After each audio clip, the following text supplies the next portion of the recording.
Очите на светот изминатава недела се свртени кон Обединетите нации во Њујорк со фокус на состојбата на Блискиот Исток, поточно Израел, Палестина. Особено по пораките на американскиот председател Доналд Трамп, но и конференцијата за решение за две држави која се случи токму пред стартот на Генералното собрание во вторник. Тука каде е Македонија, односно македонската делегација во Њујорк предводена од шефицата на државата Силјана Скадавкова не присуствуваше на конференцијата за решение за две држави. Претходно изминатиот месец гласаше и воздржано за резолуцијата. Гостин во централниот дневник на телевизија 24 е Мирче Адамчевски, новинар, надворешно политички коментатор. Господине Адамчевски, ќе почнеме веднаш со говорот на Нетањаху од вчера од седиштето на Обединетите нации, кој што навистина предизвика бурни реакции. Голем дел од делегатите и заминаа веднаш штом тој се приближи до говорницата, испрати остри пораки директни до Хамас, до Палестина. Особено тоа што директно ја отворили можноста за палестинска држава. Неговата изјава конкретно вика палестинците не сакаат држава до Израел, туку сакаат држава наместо Израел. Дали ова крај на концептот за две држави? Како ги гледате пораките на Бенџамин Нетањаху? Мораме да кажеме дека судирот не е од вчера во Палестина, да речеме, или меѓу Палестина и Израел, и покрај договорот се беше во Осло постигнат за формирање на две држави, Израел постепе полека како да се оддалечува од таа идеја, особено кога начело на државата на премиерската функција не Бенџамин Нетањаху, но своја улога тука играат и екстремните движења што се во Палестина, да речеме Хамас. И сето тоа доведува до една ситуација која што е навистина конфузна и која што предизвика лани во октомври, преклани предизвика судир од невидени размери, судир кој што продолжува и ден денес, судир кој што доведува и до геноцид со уништување на палестинците, уништување на цивили, деца, жени. Така што она што го кажа вчера, што го зборуваше Нетањаху, како да дава правец на решавање на палестинското прашање со идејата за Израел да владее на целата таа територија. Затоа што израелците викаат, нам не ни требаат палестинци, значи ова е старо, што затоа реков одамна е конфликтот, додека палестинците не ги забораваат, така имаат изразен нагба, протерувањето на палестинците во 40-тите години од тие територии, и тие има внатре во секое општество има сили кои што се за уништување на Израел, односно протерување на израелците од таа територија. Но затоа беа постигнати договори да се направат две држави на тој регион.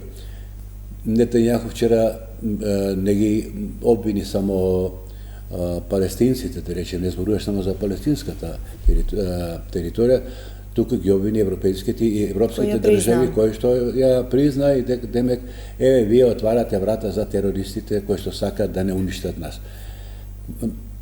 Проблемот е тука што Америка е вклучена, таа одамна вклучена и дава апсолутна поддршка на Израел и во изминатите години кои имало резолуции против Израел во Обединетите нации, американците секој пат ставале вето, значи апсолутна поддршка имаат од Америка израелците. И не знаеме сега како Америка ќе се однесува. Ако забележавте, Доналд Трамп во неговиот говор, а и потоа изјави имаше дека ние ќе нема да дозволиме Израел да ја окупира територијата на Западниот брег. Но, господине Трамп, прашањето е што станува со Газа? Дали вашето премолчување на Газа значи дека дозволуваат израелците да ја окупираат Газа? Значи, веќе како да дава некаква согласност Трамп да не постои Палестина на две територии, на Западниот брег и на Газа, со тоа што Израел би можел да ја земе Газа. на ова се спротивставуваат и други држави, меѓутоа, знаете што и тука цинизмот е голем и на тие држави, тие велат ја признаваме Палестина, ама дипломатски односи ќе воспоставиме во оној момент кога војната ќе биде прекината и ќе се формираат двете држави. Тие две држави не се формираат десетици години, сега ние да очекуваме. Така да тоа прашање долго време ќе се влече.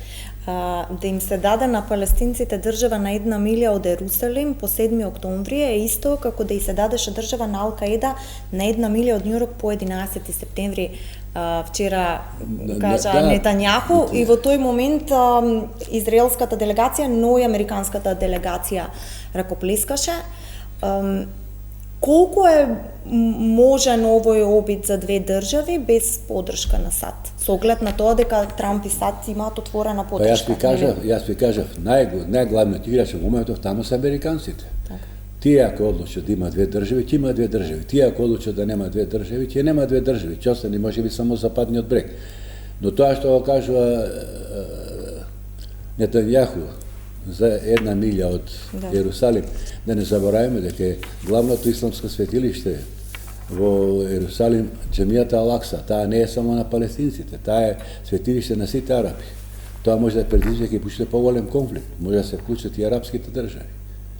Тие за сега дел од нив, да речеме, се под контрола на американците, но не знаеме која е црвената линија до која што тие можат да издржат, да го издржат она што го прави Израел во поглед на палестинците, а рековме ако станува збори за Ал-Акса, тогаш работите ќе бидат уште многу посложени, а да не забораваме дека и сега во Израел живеат, мислам, 1 или 2 милиона палестинци во сегашните граници на Израел. Така што ова прашање не може така лесно да се реши. Вие ќе морате да ги протерате, ако сакате, и автохтоните палестинците кои што се во моментот во Израел, во рамките на Израел кои живеат. Во моментов 156 земји држави ја признаа Палестина пред официјалниот старт на обраќањето на лидерите на Генералното собрание во понеделникот. Имаше конференција за решение за две држави, каде што ко-председавачи беа Франција и Саудиска Арабија. Како гледате на оваа конференција како еден вид на, со оглед на тоа дека кажавте дека нели без стат не може да има решение, како еден вид на формалност, пораки, директни пораки до САД и Израел? Тука и Аналена Бербок им порача дека мнозинството ви вели дека во Газа војната мора да заврши сега. Добро, сега Аналена Бербок е посебна приказна, таа имаше друг став кога беше министер за надворешни работи во Германија, сосема подруго сега може би функцијата што има, па не и дозволува да ги збори старите, да ги дава старите изјави. Но видите, фактот што се одржа таа конференција е многу добра работа. Ако не друго, може би ќе нема ефекти, но сепак да се даде до знаење дека во светот има сили кои што се за создавање на две држави на таа територија. И тоа е многу битно, тоа може би не е насочено против Америка. Америка многу добро ги знае ставовите на тие држави, но добро е и светот да види пошироко дека сепак постојат сили, рековте Саудиска Арабија, Франција председава со таа конференција, значи сили кои што навистина ќе се залагаат за создавање на две држави на таа територија, но прашањето е пак, се вратиме назад до Америка, дали таа ќе се согласи во моментов, така е, дека дали таа ќе се согласи, независно што овие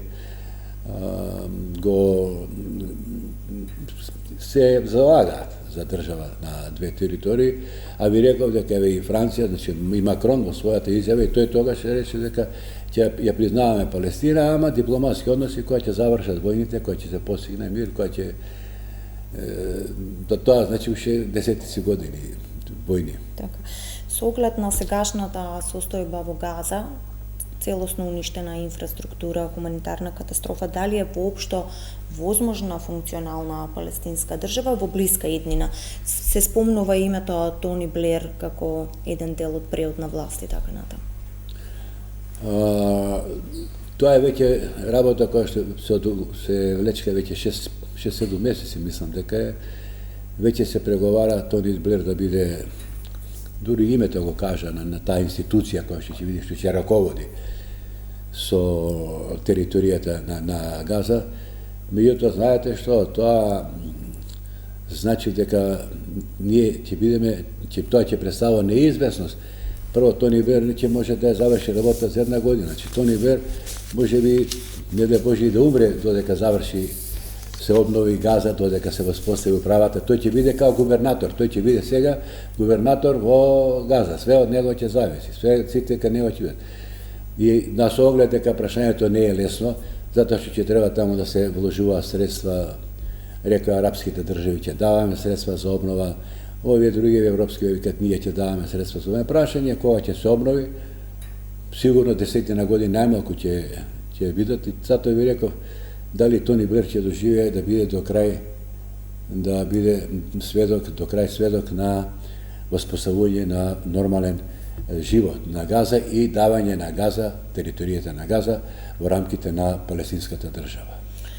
Македонската делегација, предводена од шефицата на државата Силјановска Давкова, изминатава недела исто така во Обединетите нации. Силјановска имаше обраќање на Генералното собрание, не присуствува на конференцијата за решение за две држави, каде што може да се видат над 140 можеби делегации и повеќе. Не гласавме ниту за резолуциите за прекин на огнот.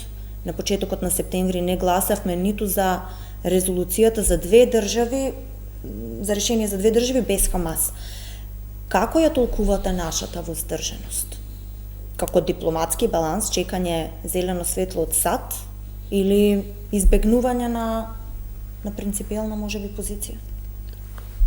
Нашите, мислам, многу сум, мојот став кон македонската надворешна политика може не критичен, може и првите 2-3 години кога бевме независни, додека имаше кадри, се водеше некаква надворешна политика, од тогаш наваму катастрофа е македонската надворешна политика, пред се поради тоа што немаше квалитетни кадри, а второ, министрите за надворешни работи ќе се обкружаа со 4-5 личности во кабинетите и тие ја воде надворешна политика на Македонија. Гледаме резултатите од тоа, ги видовме и договорот со Бугарија и со Грција договорите, какви се резултатите од нив. Затоа и сега продолжувајќи кон ова што ми го поставувате како прашање, ние очигледно немаме наш конкретен став како да се однесуваме кон одредени прашања. Да речеме, ние за Палестина, кој е ставот на Македонија? Ќе може и вака, ќе може и онака, чекајте, како викам од Сулски, знаете што и во Европска унија има неединство, и на Западот има неединство, и ние ќе да видиме како ќе бидат работите. Така не се работи. Поради таквиот однос, воопшто во изминативе 30 години Македонија дојде до ова дерече. Затоа ги спомнав и двата договори, и грчкиот, и со Грција, и со Бугарија. Не може да се кажува, па и во говорот и на председателката, и во изјавите на министрот за надворешни работи, да лоше што се убиваат таму цивили, така натаму и така натаму. А од друга страна, да не кренете два прста во поддршка на прекинувањето, на убивањето на тие цивили. Што чекате се? Чекате да ви кажат, да ви шепнат од надвор, кој се што да треба да правите или како треба да правите.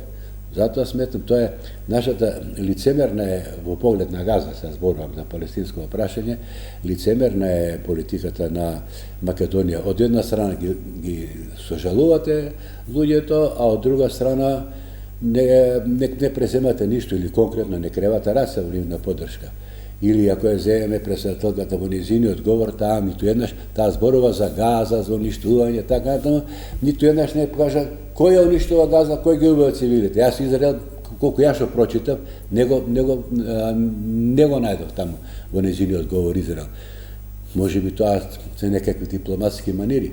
Меѓутоа на такви собири кога се учествува, човек сепак треба да биде поотворен и подиректен во изјавите и во искажувањето на своите ставови. Сметате дека треба да имаме јасна страна, не да остануваме воздржани, како пример Словенија, еве. Нормално. Со оглед на тоа дека тие имаат. Не, Словенија е во друга положба и нај е многу полесно да заземе став. Словенија нема проблеми околу себе, знаеме, таа имаше проблем само со Хрватска, но го решија како така тој проблем со одредени дипломатски чекори, со поддршка на Европската Унија, а ние немаме, ви кажав, немаме конкретизирано, немаме наша надворешна политика утврдено, не ги знаеме интересите кои се, или предпоставуваме дека ги знаеме интересите, но не работиме ништо да ги оствариме нашите интереси.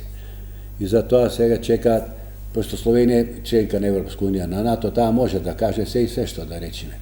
А наши ама чекај да не со прст да не ни покажат американците, чекате со Европа да ни покаже со прст, да не критикуваат, и затоа молче, па од молчење, за жал, ова не е нова работа, истиот однос беше и многу години поназад. Македонците и македонските политичари повеќе молчаат колку што зборува, и затоа до оваа рече дојдовме. Господине Адамчевски, се чини дека не е сјајна ниту состојбата во институцијата Обединети нации, се спомнуваат реформи, меѓутоа во овој момент имаат ли капацитет Обединетите нации да делуваат како медијатор? Зборувам за палестинското прашање, или може би се повеќе наликуваат на платформа каде што големите сили испраќаат пораки? Со оглед на тоа што гледавме изминатава недела. Не можат да бидат медијатор, затоа што Америка, кога станува збор за Израел, секогаш си ставала вето, ако треба да се осуди Израел, секој ставала вето. Така што као медијатори воопшто не може да воспостават, а повеќе, да, во право сте, повеќе као платформа да се ги искажат своите ставови. И плачат Обединетите нации за реформа, тие се веќе во едно многу возрастно доба, 80 години има од кога се формирани. Тие беа формирани на едни темели по крајот на Втората светска војна, во кој што сепак имало ентузијазам и мисли за мир во светот, но гледаме дека после неколку децении мир веќе почнуваат војни да се водат, што само по себе доведува до повод за да се размислува за реформи на Обединетите нации. Да, за реформи се размислува.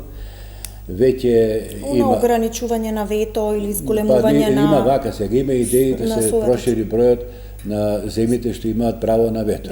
Да. Има заложници на држави кои што се против правото на вето. Има заложници за проширување на членките на Советот за безбедност, да се дават, да речеме, земји од повеќе од Латинска Америка, да има, да речем, тие што имаат вето, Германија да биде внесена, или од Европа, затоа што доминира сега, кога гледаме составот на членките во Советот за безбедност, они со право на вето, 3 се од Западот и Русија и Кина се од Истокот. Така што и тука има некои финеси за да се направат некаква реформа, но ништо конкретно. Еве сега му истекува мандатот на сегашниот генерален секретар. Да, Антонио Гутереш. На Гутереш му истекува мандатот, до крајот на годината ќе биде, и се треба да се најде нов човек кој што ќе седне на негово место. Пред 2-3 недели русите излегоа со став дека треба од ова новиот да биде мандатар, да биде генерален секретар треба да биде од Латинска или од Средна Америка. Демек досега не биле од Африка, од Азија, немало таква. Но се јави Рафаел Гроси, кој што е прв човек на Меѓународната агенција за атомска енергија, кој што пред неколку дена практично сам се кандидираше дека би сакал да биде генерален секретар. Наводно во Америка му дале поддршка. Пред 2 дена или пред 2-3 дена беше кај Путин примен, во Русија беше, значи веќе лобира човекот, ги знае адресите каде треба да оди за да му дозвола да стане генерален секретар. Па не знам каков е одговорот, дали од Русија, меѓутоа ќе видиме кога ќе бидат, веројатно пред нова година ќе, да, пред нова година сигурно, може би во ноември ќе се знае кој е новиот генерален секретар. Значи, уште се водат внатри во Обединетите нации работи кои што во борби кои што не ја знаем известноста. Но има една многу друга важна работа, веќе има и заговорници за тотална реформа на Обединетите нации, значи може би да не бидат во оваа форма, може би да престанат некако и веќе поранешни советници на Белата куќа во Америка пишуваат, изборуваат дека треба да се одржи како во 1814 година Виенскиот конгрес, кај што се собрале сите представници на големите империи, на големите кралства тогашни, 4-5, после победата на сојузниците над Наполеон, и сега дајте да воспоставиме мир во светов, во Европа да воспоставиме мир, и се договорија со резултати од така наречениот Виенски конгрес, каде што беа делени држави, па на овие му припаѓа едни на едно кралство, па на друго кралство, други, трети, така натаму. Меѓутоа, тој мир траеше 100 години. Од 814-15, кога траеше конгресот, траеше 6-7 месеци тој конгрес, до 915 година, 14-15 мирот во Европа, да, постоеше. Да, имаше револуционарни движења, но мирот постоеше. И сега има заговор да се соберат представници, да речеме, еден од Европа, значи од Европска унија, значи не цела Европска унија као земја, него од Европска унија да бидат представници, од Русија, Кина, Индија, со третиот свет, да речеме, со југот, Бразил као представник, и тие држави да почнат да го делат светот на своји сфери и да се постигне договор кој што би бил темел на еден траен мир. Ви благодарам за гостувањето во Дневникот на Телевизија 24. Благодарам на поканата. Вам ви посакувам да останете со програмата на Телевизија 24.